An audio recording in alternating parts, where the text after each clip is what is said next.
The broadcast is now starting. All attendees are in listen-only mode. How's everybody doing? Welcome. My name's Scott Freimeyer with Unilog, and happy to have you on the call today. We have a very large audience, which is a great sign. And as you guys probably know, if you've been on an event like this before, 2/3 of the audience typically jumps on the call right at the top of the hour or within a minute or two of the start time. So we're just going to give it about 1 or 2 more minutes before we actually kick things off here and give people time to jump on. I see the number ticking up pretty quickly here. So just 1 or 2 more minutes and then we'll get started. All right, thanks for your patience. Bye-bye.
Okay, I think it's time to get started. Again, welcome everybody. My name's Scott Freimeyer. I'm Senior Vice President of Marketing at Unilog, and we are happy to have you on board with us today. Thanks for taking some time out of your busy days to join us.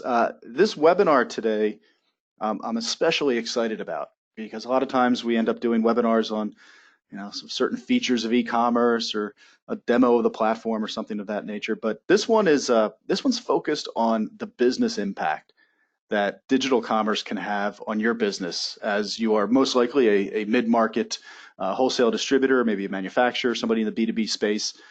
And we have some really good insight for you guys today. I think this is going to be a fun one. So often I hear potential customers of Unilog come to me and say, hey Scott, my organization, we know we have to have a better strategy and more of an investment and focus on e-commerce for our business. It's nobody doubts that. But how do I make the case back to my leadership team on how we're going to see a return on this investment? Right? It's a question I get all the time. How can I make that case? What are the ways I can expect e-commerce to impact my business bottom line over the next year, the next 3 to 5 years? And that's what we're going to talk about today. That's the question we're looking to answer. Okay, so let's go forward to the agenda here. We're gonna kick things off just talking about some trends in B2B digital commerce. Just a couple quick things that I think you'll find interesting. Some trends that actually talk about buyer behavior and the impact on a business. But then we're going to get into the meat of this, which is what are the ROI drivers, right? What are both the obvious and some of the hidden ways that digital commerce can impact your business? Because there's definitely some things out there I think that don't come to mind right away, but they can have a significant impact on your bottom line. And we actually have one of our customers at Unilog who's going to be on today and sharing some of his great success and the way they think about ROI and return on investment at their business. We'll get into the idea of total cost of ownership and understanding what all the different upfront and ongoing expenses and investments are that you're going to need to make. And then tie that back with, how can we take this concept of ROI and apply it to your business, right? What are the different metrics that you should be measuring? What are the different KPIs that you want to keep track of? At the end of this, we'll have a Q&A. So I invite everybody on this call, please, if you have a question, you guys should be muted right now, but just go ahead and use the Q&A panel, the question panel on the GoToMeeting console there at any time. You don't have to wait till the end. If you have a question as we go ahead, submit it. We'll do our best to try to answer those questions as we go. If not, we'll have time at the end or certainly get back to you at the end of this call. Okay, and just a reminder, a lot of people typically ask, the first question they ask is this recorded? Yes, we are recording today's session, and we will make it available in a link that will be sent out to everybody after the webinar is over. Okay, now, real quick, before I introduce our speakers for today, if you're not familiar with Unilog, if I could just afford me 60 seconds here, Unilog is a provider of a powerful, affordable e-commerce platform for the B2B marketplace. And already you might be saying, oh, Scott, hold on, powerful, affordable. I've been led to believe those terms are not congruent, right? You can't have both a powerful and affordable e-commerce platform. And I'm here to tell you that that's not the case. We've made it our mission at Unilog from day one to dispel that myth that just because you have a powerful platform, it needs to cost an arm and a leg, or just because you have an affordable platform that somehow you cannot have kind of the leading B2B functionality that's required for your business. So we like to say at Unilog, we think we found that sweet spot in mid-market B2B for a powerful, affordable e-commerce platform. I'd love to tell you more about it. If you want, you can follow up with us later. But let's get into today's presentation, because we want to talk about the business impact here. This is not a pitch for Unilog. So I have two guest speakers on the line with me today. Happy to have these guys, both very smart. Brian Beck, an e-commerce expert, advisor, and author. Brian, welcome, and why don't you go ahead and introduce yourself to the audience? Great. Hey, thanks, Scott. Appreciate it. I'm excited to share some findings today. Just briefly, I've got 20 years in this business. Started on the B2C side, and more recently have been in the B2B side as an advisor. Most of my career, I've been an operator of e-commerce. I've run businesses as much as $100 million in e-commerce revenue. So learned a lot, made a lot of mistakes along the way. But at any rate, these days I advise companies on e-commerce efforts through my company, Beck e-commerce. I'm also the managing partner at a company called Enablement that runs Amazon programs for brands and manufacturers. One other quick note, I'm the author of a book that's coming out this year called Billion Dollar B2B Ecommerce. It's due out this year. There's a website there you can go and you can register for notification of its release. And it's really the first fully comprehensive book in the market about B2B e-commerce specifically. I've got 300 pages and 12 chapters and all kinds of case studies, and I'll cite some of those as I go through the presentation today. So I'm excited to share these findings and trends and action items with you all.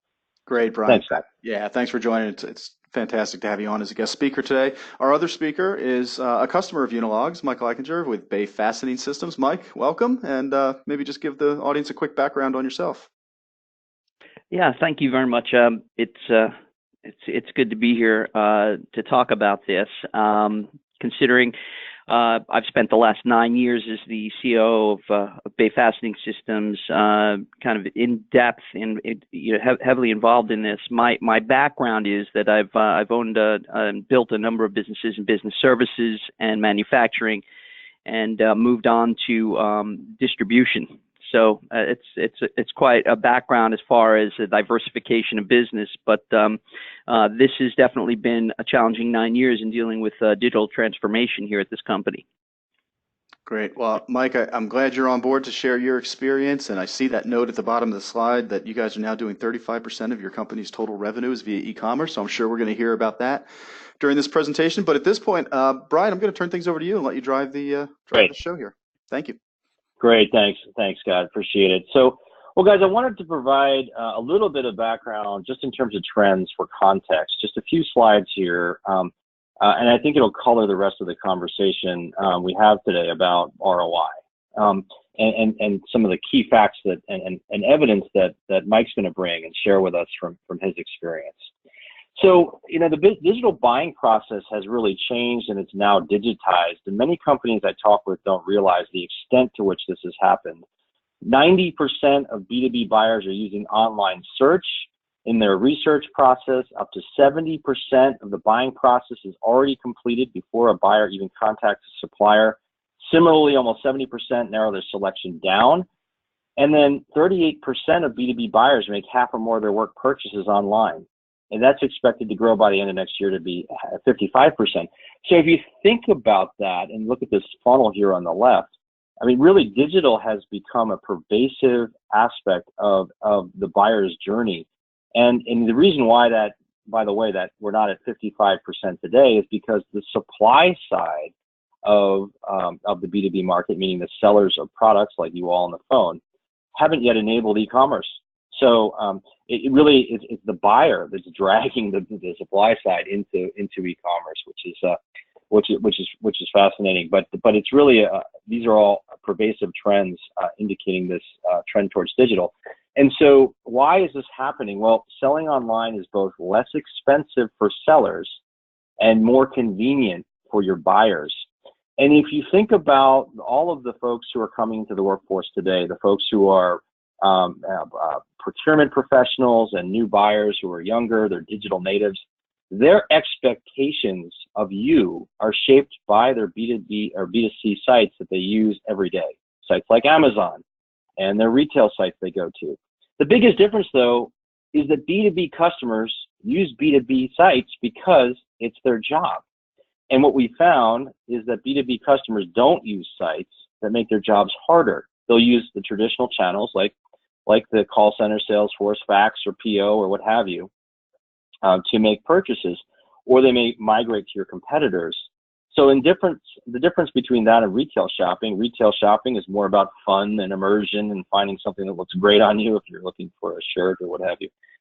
B2B buyers need to get in and get it done and move on. And that's one of the key things that some of the things Mike is going to share with you today is evidence to that. And what's happening in terms of volume is that products that are simpler, such as consumables, commonly reordered products, in many cases, they might be parts, or they may be products that don't require a lot of consultation from a sales team, are the ones that are driving a lot of this e-commerce volume. So there's this conception that e-commerce is just about price. And this is some of the best research I've ever seen on this fact of why are people moving their purchases, B2B buyers, online from offline. And this is from Forrester Research. It's about 2 years old. And the number 1 and 2 reasons have nothing to do with price. The number 1 reason, almost 40%, more convenient, since online sites are open 24 hours a day. And number 2, faster process, 22%. That's 60%, guys. That means that people are putting more priority on convenience versus price in the shopping experience. We don't get the price until number 3, and if you look at the rest of these, most of them have nothing to do with price. So that's a really important takeaway as we go through the rest of this presentation. So keep that in mind. Next, there's this other misconception, and this was put out by Andy Hort, Forrester Research, a couple of years ago, that, gosh, all the salesmen are going to die. It's the death of the salesman. E-commerce is going to do away with the sales force. Well, nothing could be further from the truth. In fact, digital commerce does not replace account management. It actually enhances its effectiveness. Why? Because it empowers relationships. Customers browse, they obtain support and purchase at their own convenience using your e-com website. B2B selling teams are focused then on building customer relationships and new customer acquisition. They're able to be more strategic. You're also able to profitably service smaller customers that the sales force can't get to. And then things like self-service, they free the rep to focus on consultative selling activities. Think about your own sales force and how much time they spend answering "where's my order" questions, or answering questions about product availability or product configurations that could be answered through the website. These are the things that drive ROI, and we're going to get into more detail in just a minute. So what is this ROI stuff we're talking about? So what are some of the drivers? Here we're going to get into some of the meat of the presentation and introduce Mike into the conversation. So, Bay Supply is an example of a company that, is a mid-market firm, less than 20 million in sales, has about 30 employees, Mike, and but has here's the amazing thing. They have more than doubled the size of the business in terms of revenue, and they report that digital commerce is the reason and the driver behind that doubling the business. I'm talking about doubling the entire business, not just e-commerce. So with that said, Mike, I want to introduce you, and maybe you could tell us just a little bit about Bay Supply and just kind of your business and you know what's driven you to this digital commerce effort. Sure. Well, Bay Supply, we're it's really an online division for Bay Fastening Systems. So we've been in business since 1962. It was a relatively small distribution company that was highly specialized in domestic manufactured industrial fasteners. But as we're in the northeast of the U.S., so as manufacturing moved to other parts of the country, we were forced to do business from a distance, and we were just groomed over time to, or primed for a digital transformation, to be online, be able to reach people from a distance, and it actually became an enhancement to our service. So, our business has skyrocketed because we embraced this technology early on, and I believe that it's amazing to me how slow it's moving in B2B, but the opportunity is very early in the stages still for companies to really thrive in this landscape. Yeah, Mike, I think that's a great point, and I think you're going to see everyone on the phone, really just how impactful this has been to Bay. So with that said, I just wanted to share a little bit of, return on investment, kind of high level about, Bay Supply. You guys launched back in late 14, early 15, and you really realized a tremendous ROI from this, Mike. I mean, guys, just look at these ROI numbers. And again, we're going to show you in a few minutes, everyone, how the business overall has grown. Mike, any comments you have on this slide? Anything you want to point to here? I mean, you really have seen just dramatic growth in digital sales. Yeah, these are hard numbers of return on investment against the cost of our platform itself, what we invested over time in building our online presence. It's been a consistent ROI because it's a staged process that, it's a staged process naturally because it's a transformation of a company. It just doesn't happen overnight. Right. And so the folks on the phone are probably wondering, number one, what's in those numbers? And then of course, how did you do this? And so we're going to talk to some of that in just a minute. So there's, when you think about ROI at its core, we talked about this, and if you think back to that chart that we shared about from Forrester, ROI is all about making the buyer's job easier. It's about convenience. It's about the speed of making orders, getting information, and self-service. And in fact, this is another interesting nugget from Forrester. 74% buying from a website of business buyers find that buying from a website is more convenient than buying from a sales rep. Again, doesn't mean that there's a death of a salesman here. It just means that it's an incremental add and a way to enhance and better serve your customer. So there's really three elements to ROI. ROI models for B2B are built around increased revenue, increased profit, and then making the organization more efficient. And ultimately, that leads to higher enterprise valuations. And what that means is your owners will be happy because the business is worth more. So whether you're public or private, that's a good outcome, right? So we think about it, and I talk about this in my book in terms of how it's, how to define these different legs of the stool. One is lift, which is increased sales. The second is shift, higher profit. And the third I call enablement, or organizational efficiencies. So we're going to dive into each of these in turn, and then use some examples from Bay Supply and also some case studies from my book to kind of bring this to point for you. So first, let's talk about lift. This is increased sales to your business, and it really comes from two areas. The first is greater share of wallet from your current customers. This is what you earn when you make the buyer's job easier and faster, particularly by enabling reorders to happen very quickly, things that people are ordering from you repeatedly.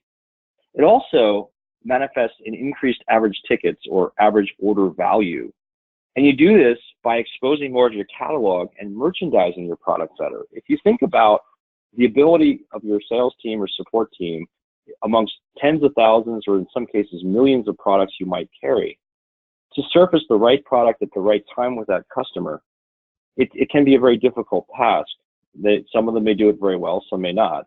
What the e-commerce site does, though, is if your product data and associations are set up correctly, and you're using what's called merchandising, we'll define that a little bit later, you can actually expose more of your catalog so that your buyers see things they didn't know you carried and increase their ticket. I'm going to give you a case study example in just a second. The second bucket here is what's called incremental revenue from new customers, and this is about identifying new markets you didn't serve previously and also providing greater visibility to the market through search engines, marketplaces like Amazon, and digital marketing. And Mike's got some great examples of that, and we're going to share in just a second. A couple of examples I have in my book. Alumina is a producer of medical equipment. They're seeing tripling in some cases of the share of wallet from customers that purchase through their e-commerce site. Really tremendous results by exposing more of their catalog, as I was describing. Mounts makes torque tools. They're and metrics measurement equipment. They're a manufacturer and distributor, and they have found brand new markets. They traditionally sell to companies, OEMs like Boeing, but they are now seeing sales from folks like bicycle repair shops and bicycle enthusiasts they never knew could use their products. They're finding them on Google, yet they have a need for torque measurement and metric tools that they had never sold to these folks in the past. So it's really an exciting example of new revenue, and they're receiving quite a nice lift from these new customers. So baseapply is another fantastic example of lift in action. Mike, you want to talk about what's happening here and how your sales are lifting?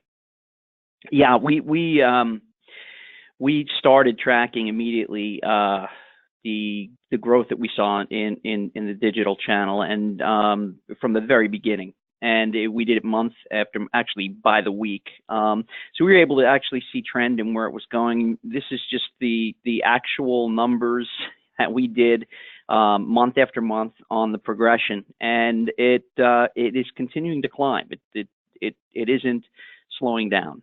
So this is where we saw, you know, it was a slow transformation in the beginning, and then it just gradually picked up pace and exponentially continues to grow.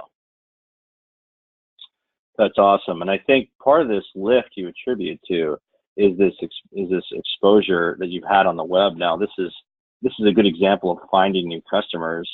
I mean, I've been doing this for 20 years, Mike, and I was blown away by how you dominate the first page of Google. You know, this is finding new customers by appearing high in the search results in Google and Amazon. You're getting 25 to 35 new customers every single week. That's in the B2B world, that is enormous. I mean, just look at these results. You want to speak to some of the things you did here to drive these results? Yeah, so it's that took us a long time, actually. The results were gradually building without our SEO strategy completely in place. We knew where we wanted to be, but the early stages of this is building out a platform for B2B, allowing for transactions to take place with your customers, and everything is kind of customer centric, and it modifies your organization as to how you work, and all along you're still looking at the end result of you know, enhancing the SEO elements and the marketing elements of the site. But you know, there's nothing to market until you've built something of substance, and once we had that done, we were able to start to execute on our plan. And this is really where it all kind of ties together. Once you've got things in place, you've ironed out all the wrinkles in your process and your digital transformation. The next step is to actually move into a combination of perhaps paid advertising, SEO, inbound marketing, and building quality content, which I think you get into later as well, which is really important. Yeah, you have a blog, right, Mike? And that's part of what has helped you to gain this great positioning in Google in particular. Yeah, because And that also ties in very important is that, Google, we all know, we hear terms like white hat, practice. The reality is if you do what Google is intending to get from you, you can generate the results. There are no ways to work around it. Quality content is driving everything here, because it drives Amazon, it drives Google, it drives your customers. If you're not providing them with quality, insightful content, educating them, because this is your opportunity, this is your salesman in an electronic space, and there's a big difference in results if you're not putting quality out there and you're just filling the void with information. This is where it made the difference for us. Yeah, makes sense. Well, that's a great example of lift. Let's talk a little bit about shift. And what shift is shifting your transactions, to routine transactions in particular, to more efficient channels. And there's really a hidden ROI driver here. And Mike, you have a fantastic example of this. But customers are willing to pay more for convenience. What? That sounds crazy, right? But they will pay more when they're able to find and order quickly. Remember those top two drivers that we shared from that Forrester research study earlier. And for the manufacturers on the phone, Forrester also found that 20% of B2B buyers will pay more to buy directly from a product manufacturer. So there's a number of different levers here. And what does this translate to? It translates to higher gross margins via e-commerce and an increase in an overall revenue at a higher profit margin. And one great example I have of this highlighted in the book is a company called Kelly Paper, which is a division of a very large, one of the largest in the country, paper manufacturers and distributors. And Kelly has an e-com website, and they sell their paper product there, and they sell it at a higher price than through other channels. And they're able to do that because what they make available is product availability, inventory levels, and product information. And for their customers, that's much more important than the price. In fact, it trumps it. If they're able to quickly order and see if it's going to be available at the time they need it. I mean, these guys make paper that's used by the LA Times and New York Times to print their papers, for example. They're realizing 3% higher gross margin on, get this, 50% of their revenue. Okay, think about that. If you had 50% of your revenue at a 3% higher gross margin, what would that do for your business? Incredible. So this drops right to the bottom line. So this is a good example of shift and the benefit it can bring. Let's talk about base supply and what this is doing for your overall business, Mike. I mean, gosh, you've doubled the business. It's crazy. It's great. Talk about it. Yeah. Well, the trade-off in the beginning was the traditional model, sales, having the adoption of customers go to the website. We saw just kind of a shift in business where, it was a trade. People started buying online instead of doing traditional business. Sales remained, slight growth in the very beginning. And as the transition continued, we noticed that, traditional sales were seeing increases. And, that's an important part of this is while we're showing you the digital sales and the growth of that over time, you'll start to see that the digital sales were also feeding into our traditional sales. People that perhaps found us online and wanted to do business in a traditional fashion. So things just started to go from a trade-off to an actual growth factor in both sectors. So that caused us to see, on our trajectory this year where we're trending towards 125% of our entire sales revenue since we started our digital transformation, which was at the end of 2013. So it's been, it's been very, very promising. That's incredible. That's incredible, Mike. Well, congratulations on that growth, and I think it speaks to all this stuff in action. And let's talk a little more about some of the other components. So enablement, and you have some great stats here too, Mike, around achieving efficiency in the business. One of the key pieces here is allowing customers to self-serve and then shift some of those routine transactions online. Allows the remainder of your resources to focus on higher and better uses of time. Again, not about death of the salesman, but about shifting to higher and better uses. And you can see these efficiencies across many different functions in the organization: sales, marketing, customer support, fulfillment, even finance. I have a case study in the book from a company called Bradley Corporation, which makes commercial washroom products for restaurants and other industrial applications.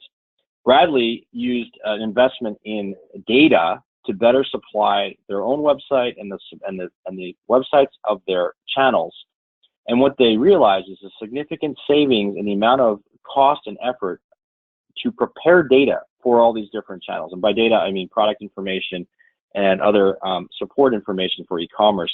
They've driven their cost down significantly. So what used to take several weeks to assemble data for a customer, in their case like a Home Depot or Lowe's or others, they are now able to assemble in minutes. It's at their fingertips. That's just one example. And I think, Mike, you have some amazing examples we're going to share in just a sec. But what's at the core of this is that customer self-service is a real driver. Okay, now on the right-hand side here, I have a chart that was produced by eMarketer, and it shows this is the reasons that B2B clients want access to a digital sales channel. Top six of the top 7 reasons for digital commerce are not sales related, but are service related. It's the first that's transactional, easy to purchase. But as soon as you look at the other reasons, not having to wait for a sales rep, insight into available inventory, direct insights into prices, seeing greater product detail, this is all about customers going to the web to see more information and to self-service. It actually deepens your customer connections. It allows your selling channels to be aligned, and it meets your customer expectation. Remember that your customers are B2C, and they're being informed by those purchases they're making. So you're meeting and beating their expectations there. And it puts that power in the hands of the buyer, so it allows your sales and support teams to free up. Now, Mike, you've got some really tremendous examples here of enablement in action. You want to talk to some of these numbers you're seeing in terms of cost savings and efficiency? Yeah. So one of the things when we had made, obviously nothing was a perfect world in the very beginning. We made a lot of mistakes. We went with a lot of online platform solutions that didn't work for us. Unilog was our successful platform after we went through some learning curves, but in doing so, we built an integration with our ERP, and I believe that when you're dealing with building out your platform and leveraging technology, it opens the window to where you can automate and streamline things to take advantage of reducing your overhead and your cost to process orders. You know, and when we talk about the 81% time savings in entering an order, you're talking about taking, you know, maybe groups of orders that are made over time. You know, you go to a window and there's 20, 30 orders sitting there, and you hit a button to execute those orders. Well, you know, the data entry was done by the customer, so there is an element of there's no data entry, and so you're saving 81% of the time on order entry alone. Now that doesn't seem like much, but when you think of and you actually look at the timing element of people entering address information and even credit card information, or dealing with adding items to their orders, it takes so much time to process. So electronic eliminates all of that manual processing. So there you see savings. You also see savings in the element of other areas in the office. When you start getting into logistics, a lot of that gets covered through this process as well.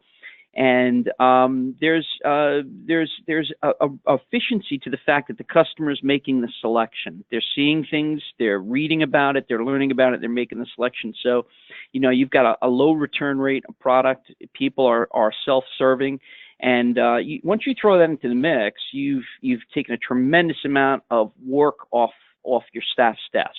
And that's why we're seeing these types of drops in numbers. We took every department, calculated cost, time to process, because we still have our traditional channels of business as well. And we can compare the two and see what our total cost to process orders are. And the benefit of all of that is recognizing the fact that our staff has remained flat, yet our growth is doubling. Well, that to me is one of the most important takeaways, Mike, is you've been able to increase the productivity of your current staff with these tools.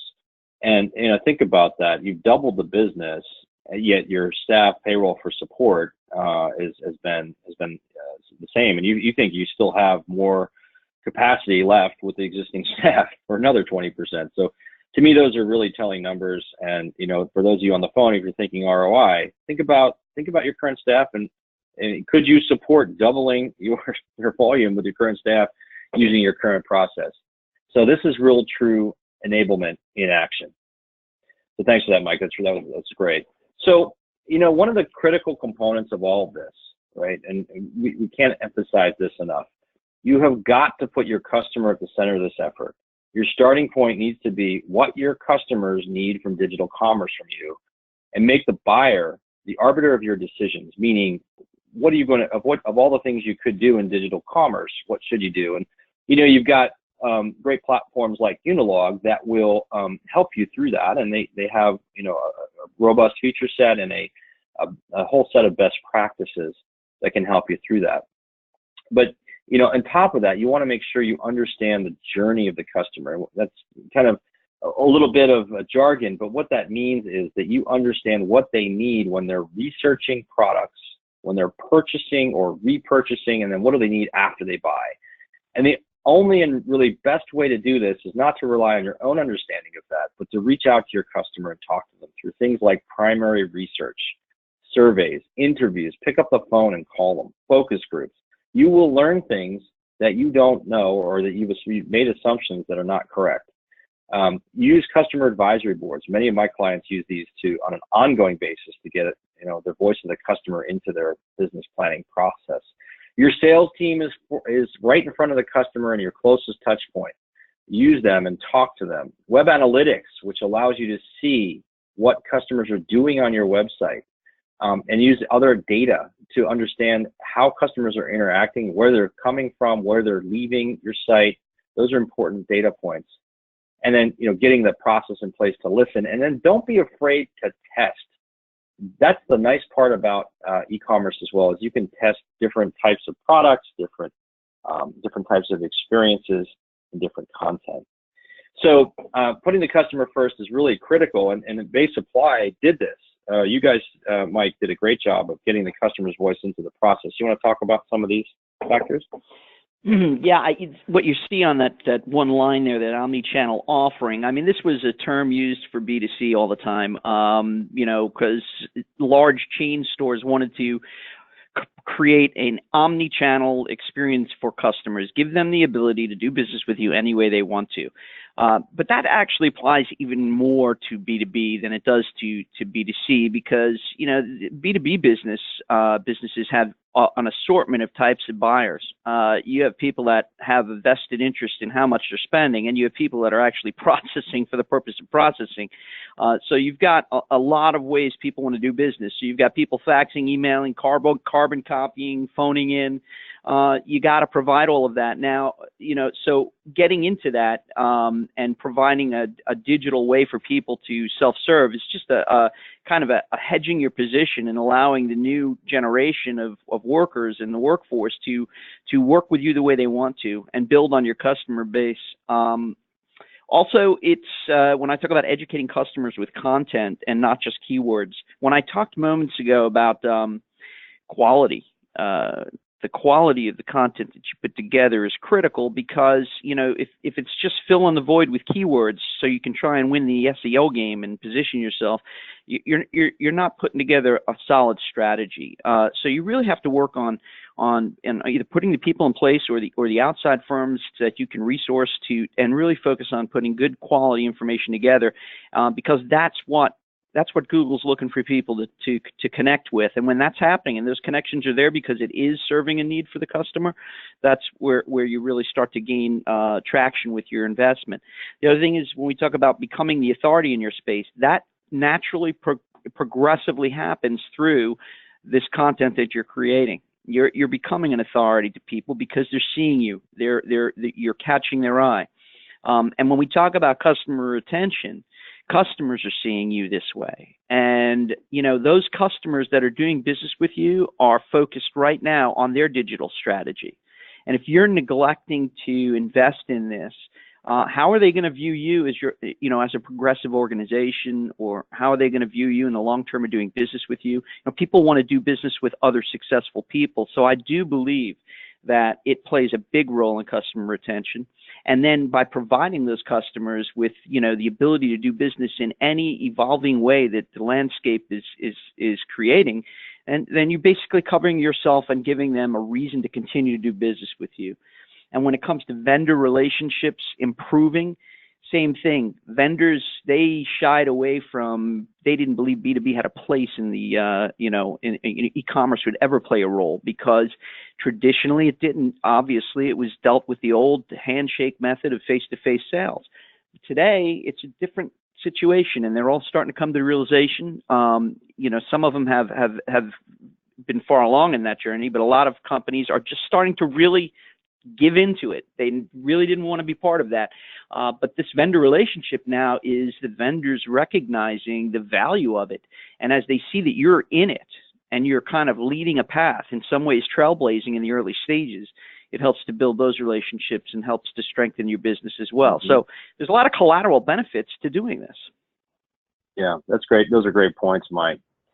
So let's talk a little bit about investments and total cost of ownership. I'm going to go fairly quickly through this because we want to make sure we're sensitive to time.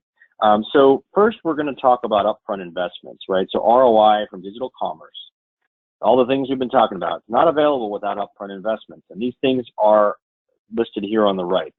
That includes documenting your requirements, making sure you've accurately documented what you need out of the system.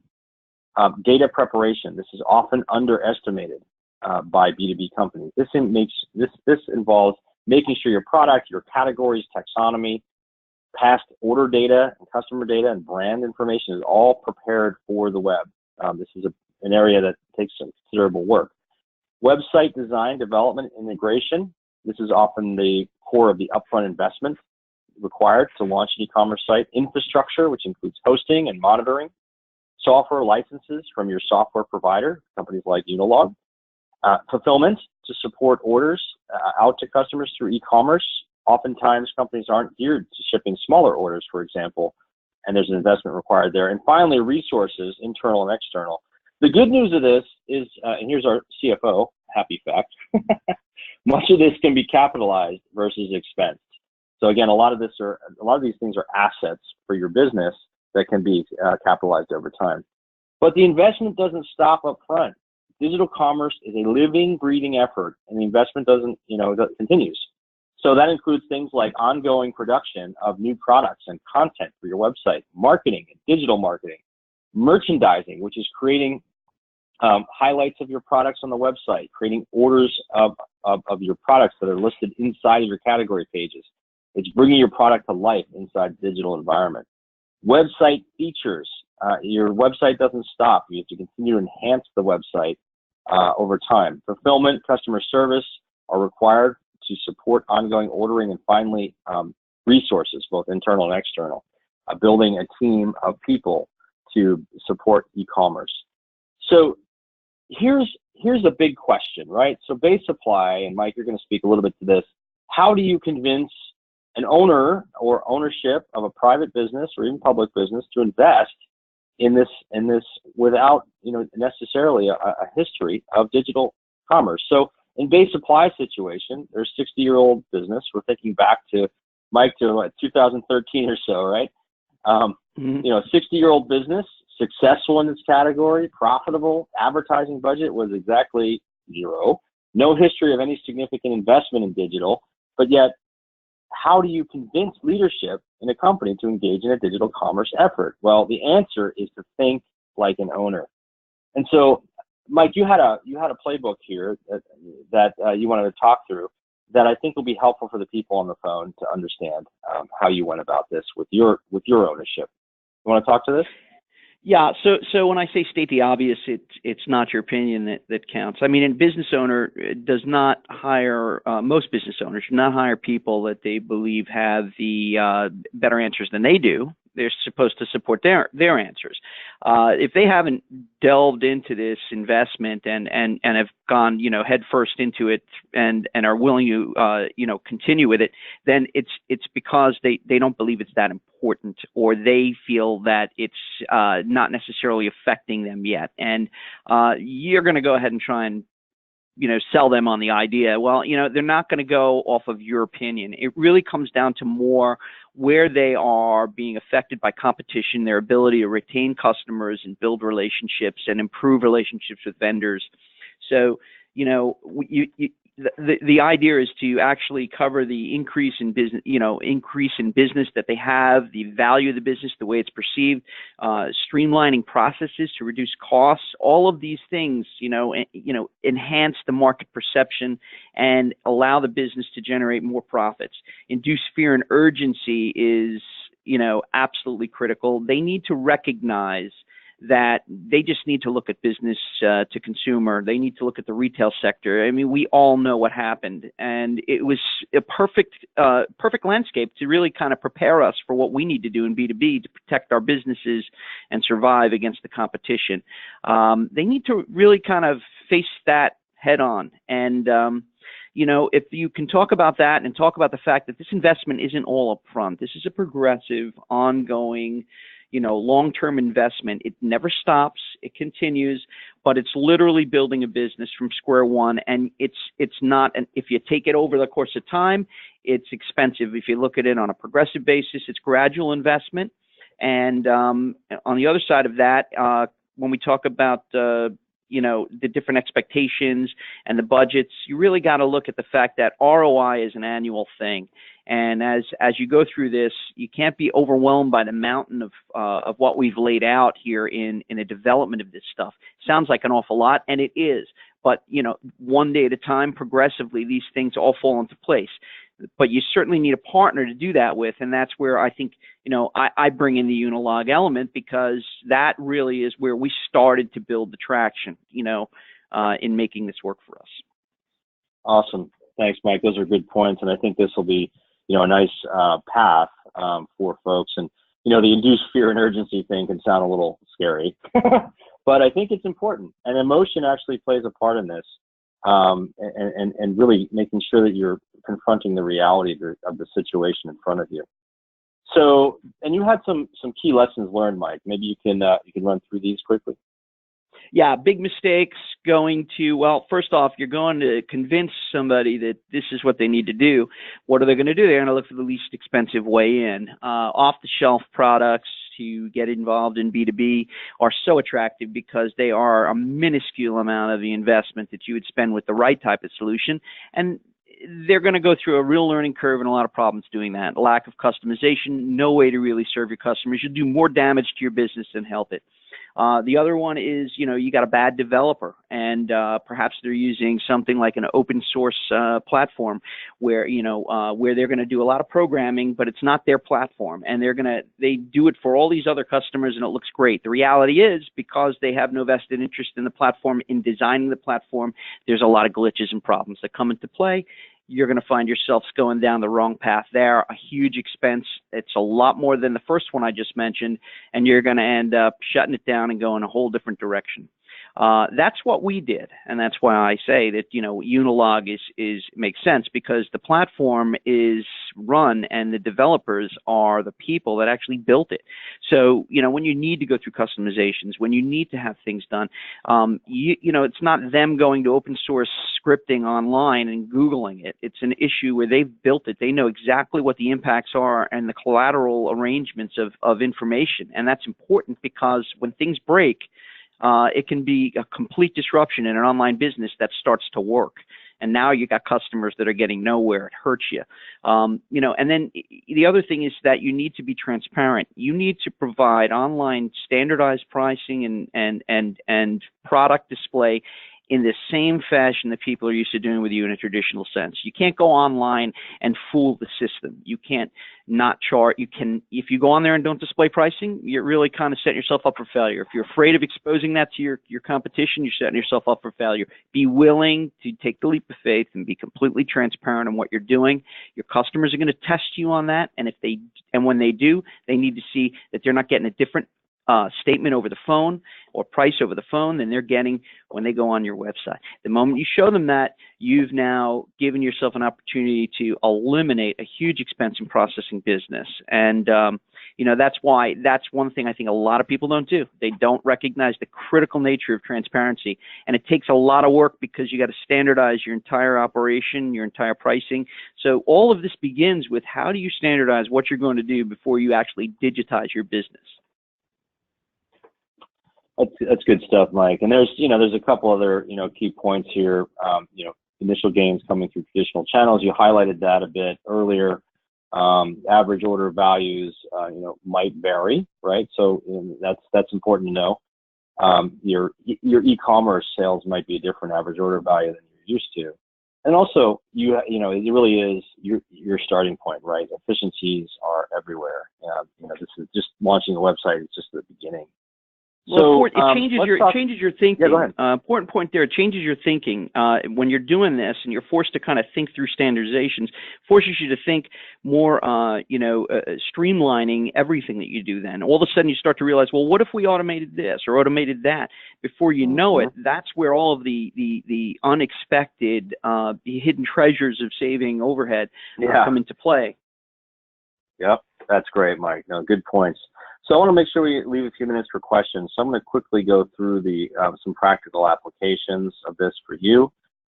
This presentation will be available later. Scott can confirm this, but in terms of being able to download this. But we wanted to share with you just some ROI drivers and the metrics that you can measure to see how well you're doing. Remembering that ROI is a multi-year process, and there's no real shortcuts to it. Again, you have to make these investments to receive the benefits. But I'm not going to go through all these metrics to measure, but this is just a table that you'll be able to see later that gives you some of the metrics that you want to measure, if you're involved in digital commerce. But I think that, a couple key takeaways here. One is to start with the reality, and that's that the world has changed, and digital transformation is really necessary for you, really to survive as a business. And understanding the ROI drivers will help you sell this in, and putting the customer at the center is critical. But being, thinking like an owner, like you did, Mike, and using data and also emotion to help you. Doing your homework up front, taking the time to make sure you're documenting your objectives and requirements is important, and then being realistic. So, Mike, I think you told me earlier that, plan conservatively, then blow it away, and you've done that. So kudos to you. And then finally, I wanted to highlight a couple of companies here that you guys all may know on the phone. Some of you may have bought in the past from some of these companies, or perhaps some of the stores around you are closing.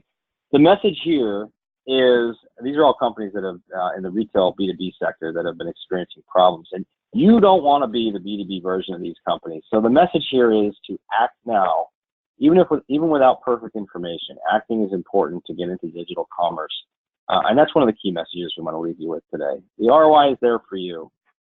Acting now is the important next step. So with that, I'll turn it back over to Scott for some. We have a few minutes here for questions. So Scott, you want to take it back over? Absolutely, guys. Thank you so much.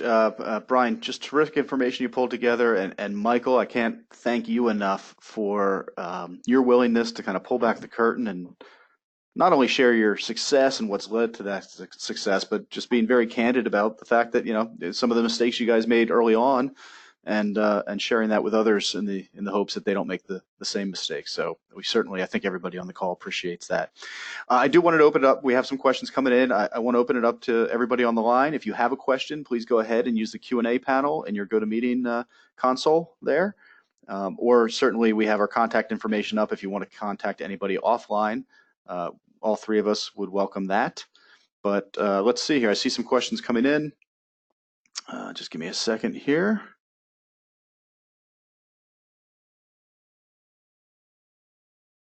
Okay. The first question, I'll put this. This is for Michael. It's from Kathleen. She is wondering, Michael, what marketing team do you have behind the support of these efforts? Did you have to hire other people? How many people do you have? What does that look like?